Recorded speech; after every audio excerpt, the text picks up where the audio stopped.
இது மகிமை நேரம். ஆண்டவராகிய இயேசு கிறிஸ்துவின் நாமத்தினாலே இந்த வாரத்தின் இறுதி நாளுக்காக என் தேவாதி தேவனை ஸ்தோத்தரிக்கின்றேன். இந்த வாரம் முழுவதுமாக நாம் முடியாது அப்படிங்கிற ஒரு தலைப்பின் கீழே நாம் தியானித்து வந்தோம். இந்த இறுதி நாளிலேயும் கூட என்ன முடியாது என்று சொல்லி நாம் தியானிக்க இருக்கின்றோம். கர்த்தரை எவரோடும் எதனோடும் ஒப்பிட முடியாது என்று சொல்லி நாம் தியானிக்க இருக்கின்றோம். ஏசாயா 40ஆம் அதிகாரம் 18ஆம் வசனம் 25ஆம் வசனத்தை நாம் வாசிப்போம். தேவனை யாருக்கு ஒப்பிடுவீர்கள்? எந்த சாயலை அவருக்கு ஒப்பிடுவீர்கள் அப்படின்னு சொல்லி ஏசாயா சொல்லுகிறார். ஆண்டவர் சொல்லுகிறார், என்னை யாருக்கு நிகராக்குவீர்கள் என்று சொல்லி ஆண்டவர் கேட்கின்றார். பாருங்க, கர்த்தரை எந்த மனிதர்களோடும் எந்த தேவர்களோடும் ஒப்பிட்டு கூறவே முடியாது. ஏனென்று சொன்னால் நம் தேவனுக்கு நிகரானவர் யாருமே இல்லை, இல்லையா? அருமையாக சாரானவர் பாட்டு பாடுவாங்க, நிகரே இல்லாத சர்வேசா அப்படின்னு சொல்லி பாடுவாங்க. அந்த பாடல் ரொம்ப ரொம்ப ரொம்ப காலத்துக்கு முன்னாடி உள்ள பாடல். அவருக்கு நிகர் யாருமே இல்லை, அவருக்கு நிகர் அவர் மாத்திரம்தான். எனக்கு அன்பானவர்களே, அந்த அந்த வசனத்தை நான் தியானிக்கும் பொழுது எனக்கு உண்மையிலே என் உள்ளத்தின் ஆழத்திலிருந்து எனக்கு அப்படியே ஏதோ ஒரு புத்து உணர்ச்சியை கொடுப்பது போல இருந்தது. ஏனென்று சொன்னால் ஆண்டவருடைய வல்லமை அவர் யாரோடும் ஒப்பிட்டு அவரை கூறவே முடியாது. இந்த உலகத்தில் பிறக்கின்ற மனிதர்கள் ஒவ்வொருவரும் இறப்பு என்ற ஒன்றை சந்திக்கிறாங்க, இல்லையா? அதுக்கப்புறம் இந்த உலகத்தில் அவங்க மறக்கப்பட்டு போறாங்க. ஆனால் நம் கர்த்தரோ இந்த உலகத்திலே பிறந்து மனிதனாக பிறந்து இவ்வுலகத்திலே வாழ்ந்து சிலுவையிலே அவர் தன்னுடைய ஜீவனை விட்டார். அவரை கல்லறையிலே வைத்தார்கள். ஆனால் கல்லறையானது அவரை வைத்து கொண்டு இருக்க முடியவில்லை. இன்றைக்கு நம்முடைய முன்னோர்கள், நம்முடைய பெற்றோர்கள், நம்முடைய சகோதர உறவுகள் எல்லாம் கல்லறைக்குள்ளே இருக்கிறாங்க, இல்லையா? அவங்களுடைய சரீரங்கள் கல்லறைக்குள்ளே அடக்கம் பண்ணப்பட்டிருக்கிறது. ஆனால் இயேசுவின் சரீரத்தையோ அந்த கல்லறை அடக்கி வைத்து கொண்டிருக்க முடியவில்லை. அவர் 3ஆம் நாளிலே அவர் உயிரோடு எழுந்து விட்டார். அவர் உயிரோடு எழுந்தது மாத்திரம், உயிரோடு எழுந்து நேர தன்னுடைய பிதாவின் வீட்டிற்கு அவர் போகல. இன்றைக்கும் அவர் நம்மோடு கூட இருக்கின்றார். நான் உயிர் தெழுந்துட்டேன், என்னை எல்லாரும் என்னோ பண்ணாங்க, சிலுவையில் அரைஞ்சாங்க, என்னதெல்லாமோ என்ன பண்ணினாங்க. ஆனா இன்னைக்கு பாருங்க, நான் போறேன், நான் இன்னைக்கு உயிர் தெழுந்துட்டேன். அவர்களுடைய எல்லா சக்திகளையும் சதி ஆலோசனைகளையும் முறியடித்து நான் ஜெயம் எடுத்துட்டேன். நான் இப்போ என்னுடைய பிதாவின் வீட்டிற்கு போறேன்னு சொல்லி ஆண்டவர் அங்க போய் உட்கார்ந்துட்டு இங்க உட்காந்து உலகத்தை வேடிக்கை பார்த்து கொண்டிருக்கலப்பா. இன்னைக்கு நம்ம அப்பா என்ன செய்யறாங்க? உயிர் தெழுந்த பின்பு அவர் நமக்குள்ளே வாழ்ந்து கொண்டிருக்கிறார். இப்போது நம்மோடு கூட அவர் நம்முடைய அருகாமையில் உட்கார்ந்து நம்மோடு கூட அவர் பேசி கொண்டிருக்கின்றார். பாருங்க, அந்த அன்பை எதனோடு நாம் ஒப்பிட முடியாது. அந்த அன்பை நாம் யாரோடும் ஒப்பிட முடியாது. அந்த அன்புக்கு ஈடு இணை யாருமே கிடையாது. அந்த அன்பை ருசித்தவர்கள் மாத்திரம் அதை உணர்ந்து கொள்ள முடியும். எனக்கு அன்பானவர்களே, நாம் கர்த்தரை யாரோடும் எதனோடும் எவரோடும் ஒப்பிட்டு கூறவே முடியாது. உலக அன்புகள் எல்லாம் ஒரு நாள் மாறிப்போம். கணவனுடைய அன்பு கரைந்து போம், மனைவியினுடைய அன்பு மறைந்து போம், பிள்ளையினுடைய அன்பு பிரிந்து போம். ஆனால் அவருடைய அன்பு மாத்திரம் என்றைக்கும் நிலைத்திருக்கிறது அன்பு. அப்படிப்பட்ட அன்பை வைத்து நாம் வேற யாருக்கு அவரை ஒப்பிட முடியும்? இல்லவே இல்லை. அந்த அன்பைக்கு நிகராக வேற யாரும் நம் மீது அன்பு செலுத்தவே முடியாது. பாருங்க, எனக்கு அன்பர்களே, இப்படிப்பட்ட ஒரு சிறந்த தெய்வம் இந்த உலகத்துல இருக்கிறதா? இல்லவே இல்லை. அவரை யாருக்கு நாம் சமமாக எண்ண முடியும்? எந்த சாயலுக்கு அவரை ஒப்பிட முடியும்?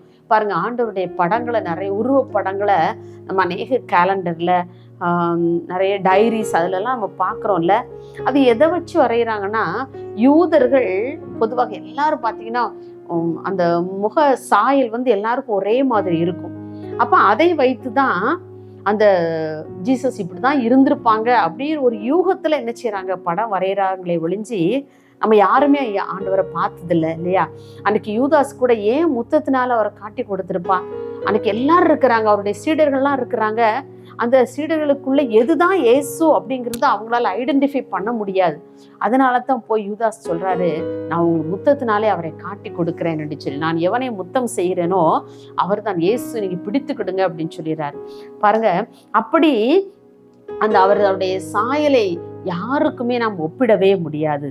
ஆமாம், எனக்கு அன்பானவர்களே, இன்னைக்கு வரைக்கும் நம்ம யாருமே அவருடைய சாயலை நாம் பார்த்ததில்லை.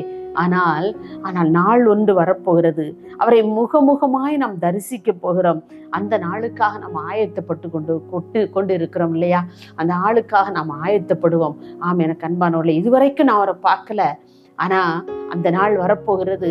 மத்திய ஆகாயத்திலே நாம் அவரோடு கூட ஆமேன் இயேசுவே வாரும் என்று சொல்லி 1000 தூதர்களோடு அவர் வரும் பொழுது நாம் அவரை பார்க்க முடியும் இல்லையா? இதுவரைக்கும் நம்ம அவரை பார்க்கல. நாம் அவர் எப்படி, அவருடைய சாயலை எப்படி நாம் ஒப்பிட முடியும் இல்லையா? எந்த மனிதனோடு ஒப்பிட முடியும்? எந்த சொரூபத்தோடு ஒப்பிட முடியும்? எனக்கு அன்பானவர்களே, அவரை நம்ம எதற்கும் ஒப்பிட்டு சொல்லவே முடியாது. ஆதியாகமம் 17ஆம் அதிகாரம் 1ஆம் வசனத்திலே ஆபிரகாமை பார்த்து ஆண்டவர் சொல்லுகின்றார், நான் சர்வ வல்லமையுள்ள தேவன் என்று சொல்லி. நம்முடைய தேவனின் வல்லமையை நாம் எந்த வல்லமைக்கும் ஒப்பிட்டு கூறவே முடியாது. அவர் சொல்ற, நான் சர்வ வல்லமையுள்ள தேவன் என்று சொல்லி. அந்த வல்லமையை நாம் யாருக்காவது ஒப்பிட்டு கூற முடியுமா? மனிதர்கள் இன்றைக்கு யாராவது நான் சர்வ வல்லமை உள்ள மனிதனாக இருக்கிறேன் என்று சொல்ல முடியுமா? முடியவே முடியாது. அப்படின்னா நம்ம யாரை அவருக்கு ஒப்பிட்டு கூற முடியும்? யாரும் அவருக்கு நிகரே கிடையாது. அவர் நிகரே இல்லாத ஒரு சர்வேஸ்வரனாக இருக்கின்றார். இன்னும் வெளிப்படுத்தல் 1:8 ஆண்டவர் சொல்லுகிறார், இருக்கிறவரும் இருந்தவரும் வருகிறவருமாகிய சர்வ வல்லமை உள்ள கர்த்தர் அவர் சொல்லுகிறார். என்ன சொல்லுகிறார்? நான் அல்பாவும் ஒமேகாவும் ஆதியும் அந்தவுமா இருக்கிறேன் என்று சொல்லி யோவானுக்கு தம்மை வெளிப்படுத்துகின்றார். பாருங்க, இப்படி ஒரு தன்னிகரற்ற ஒரு தேவனை நாம் கொண்டிருக்கின்றோம். நம் பிள்ளைகளாக, நம்முடைய தகப்பனாக நம்ம அவரை வைத்திருக்கிறோம் என்று சொன்னால் இது எவ்வளவு பெரிய ஒரு பாக்கியம். எங்க அப்பா ஒரு சர்வ வல்லமை உள்ள ஒரு அப்பா அப்படின்னு சொல்லும்போது நமக்கு நம்ம உள்ளத்துல எவ்வளவு சந்தோஷம் வருது இல்லையா? நம்ம ஒருவேளை என்னுடைய தகப்பன், என்னுடைய தாத்தா எல்லாம் பெரிய ஒரு சயின்டிஸ்டா இருக்காங்க, டாக்டரா இருக்கிறாங்க, இல்லை சிஎம்மா இருக்கிறாங்க, பிஎம்மா இருக்கிறாங்கன்னு சொல்லலாம். ரொம்ப பெருமையா இருக்கும் நமக்கு இல்லை? அதை விட என் தகப்பன் சர்வ வல்லமை உள்ளவராக இந்த உலகத்தை ஆட்டி படைக்கின்ற சர்வ வல்லமை உள்ள தேவன் தான் என்னுடைய அப்பா என்று சொல்லி பாருங்க. அதுல இருக்கிற சந்தோஷம், அதுல இருக்கிற மகிழ்ச்சி வேற எதுல கிடைக்காது. எனக்கு அன்பானவர்களே, அப்படிப்பட்ட ஒரு உன்னதமான தேவனை நாம் பாக்கியமாக பெற்றிருக்கிறோம் இல்லையா? இந்த ஜனமாகிய நாம் பாக்கியம் உள்ளவர்கள் இல்லையா? எனக்கு என்ன வார்த்தை கூறுவென்றே தெரியவில்லை. ஏன்னா அப்படி ஆண்டவருடைய கிருபையானது நம்மோடு கூட இருக்கும் பொழுது, அவர் சர்வ வல்லமை உள்ள தேவனாக நம்ம இடைப்படும் பொழுது நமது அனுபவத்தை நாம் உணர்ந்து கொள்கின்றோம். வெளிப்படுத்தல் 1:18 மரித்தேன், ஆனாலும் இதோ சதா காலங்களிலும் உயிரோடு இருக்கிறேன் என்றார். இத்தனை மகத்துவம் நிறைந்த அந்த நல்ல தெய்வத்தை நாம் யாருக்கு ஒப்பிட்டு கூற முடியும்? நாம் எதற்கு நிகராக்க முடியும்? நாம் அவரையே நம்முடைய வாழ்க்கையிலே பற்றி கொண்டு வாழ்வோம். ஆண்டவரே, நீர்தான் எனக்கு எல்லாம் அப்பா. நாங்கள் எதற்கும் யாருக்கும் நாங்கள் உண்மை நிகராக்க முடியாது, எதற்கும் உண்மை நாங்கள் நிகராக்க முடியாது. நீங்க தான் எங்களுடைய எல்லாம், நீங்க தான் எங்களுடைய அல்பா, எங்களுடைய ஒமேகா, எங்களுடைய ஆதி, எங்களுடைய அந்தம் எல்லாம் நீங்க தான்ப்பா என்று அவருடைய கரத்திலே நாம் முழுமையாக அவருடைய சமூகத்திலே ஒப்பு கொடுப்போம். அப்பா, நீங்க தான் எங்களுக்கு எல்லாவற்றுக்கும் எல்லாமாக இருந்து எங்களை வழிநடத்துங்க என்று சொல்லி அவருடைய கரத்திலே ஒப்பு கொடுப்போம். ஆண்டவர் நம்ம எடுத்து பிரயோஜனப்படுத்துகிறவராக இருப்பார். இந்த வாரம் முழுவதுமாக நாம் எந்தெந்த காரியங்கள் எல்லாம் முடியாது என்று சொல்லி நாம் தியானித்து வந்தோம்.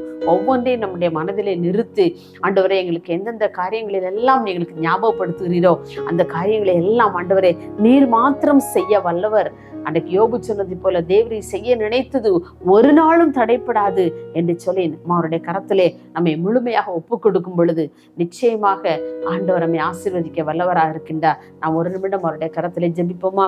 மகா இரக்கம் கிருபை நிறைந்த அன்புள்ள சாமி, இந்த அருமையான இந்த 7ஆம் நாளின் காலை வேளைக்காக, இந்த இறுதி நாளுக்காக, இந்த வாரத்தின் இறுதி நாளுக்காக உம்மை நன்றியோடு துதிக்கிறோம், உம்மை ஸ்தோத்தரிக்கிறோம், ஸ்தோத்தரிக்கிறோம், ஸ்தோத்தரிக்கிறோம்ப்பா.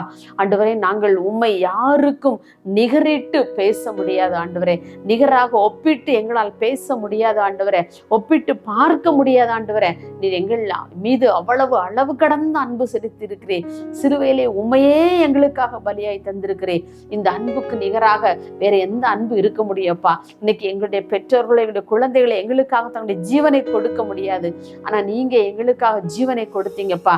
அந்த ஒப்பற்ற அந்த அன்புக்காக உமக்கு நாங்கள் நன்றி செலுத்துகிறோம் ஐயா. ஆண்டவரே, நாங்கள் இந்த வாரம் முழுதும் தியானித்த காரியங்களை என்னுடைய மனதிலே நிறுத்தி நாங்கள் ஒவ்வொரு நாளும் நாங்கள் அதன்படி நடக்கிற பிள்ளைகளாய், செயல்படுகிற பிள்ளைகளாய் காணப்பட எங்கள் ஒவ்வொருவரையும் கர்த்தர் எடுத்து பயன்படுத்தும். இயேசுவின் நாமத்திலே தாழ்மையை கேட்கிறோம் பிதாவே, ஆமென்.